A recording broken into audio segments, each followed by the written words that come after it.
नमस्कार, मैं हूं राधा राणा और आप देख रहे हैं आर्यभट्ट। कांग्रेस महासचिव प्रियंका गांधी वाड्रा ने एक बार फिर केंद्र की बीजेपी सरकार पर सीधा हमला बोला है। इस बार निशाने पर है परीक्षा फॉर्म पर लगने वाला 18% जीएसटी। प्रियंका गांधी ने इसे युवाओं के सपनों पर वार बताया है। तो आइए विस्तार से जानते हैं कि आखिर ये पूरा मामला क्या है और इससे जुड़े तमाम पहलुओं पर एक नजर डालते हैं।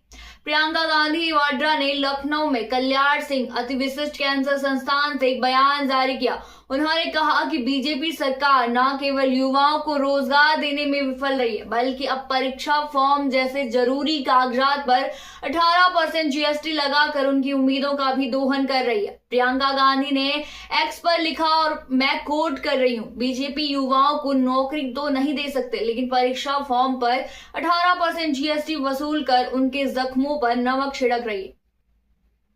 उन्होंने ये भी कहा कि युवाओं को परीक्षा फॉर्म भरने के बाद पेपर लीक, गड़बड़ी और भ्रष्टाचार जैसी समस्याओं का सामना करना पड़ता है। देश भर में यह मुद्दा गर्म हो चुका है। युवाओं और उनके माता पिता के लिए अब बेहद मुश्किल घड़ी है।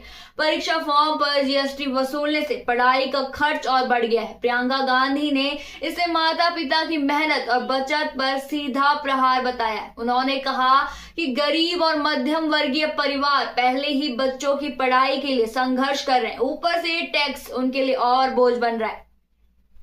प्रियंका गांधी के इस तीखे हमले के बाद बीजेपी ने भी पलटवार किया। बीजेपी के प्रवक्ताओं का कहना है कि प्रियंका गांधी सिर्फ राजनीतिक रोटियां सेकने की कोशिश कर रही है। सरकार युवाओं के लिए कई रोजगार योजनाएं चल रही हैं और परीक्षा फॉर्म पर जीएसटी लगाना एक आवश्यक कदम है। लेकिन विपक्ष का कहना है कि युवाओं की शिक्षा और रोजगार पर समझौता करना सही नहीं है। प्रियंका गांधी के इस बयान के बाद विपक्षी दलों ने इस हाथों हाथ लिया है।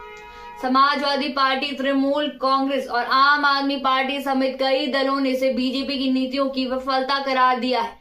युवाओं के मुद्दे पर प्रियंका गांधी ने पहले भी सरकार को घेरा है। इससे पहले अग्निवीर योजना को लेकर भी उन्होंने सवाल उठाए थे।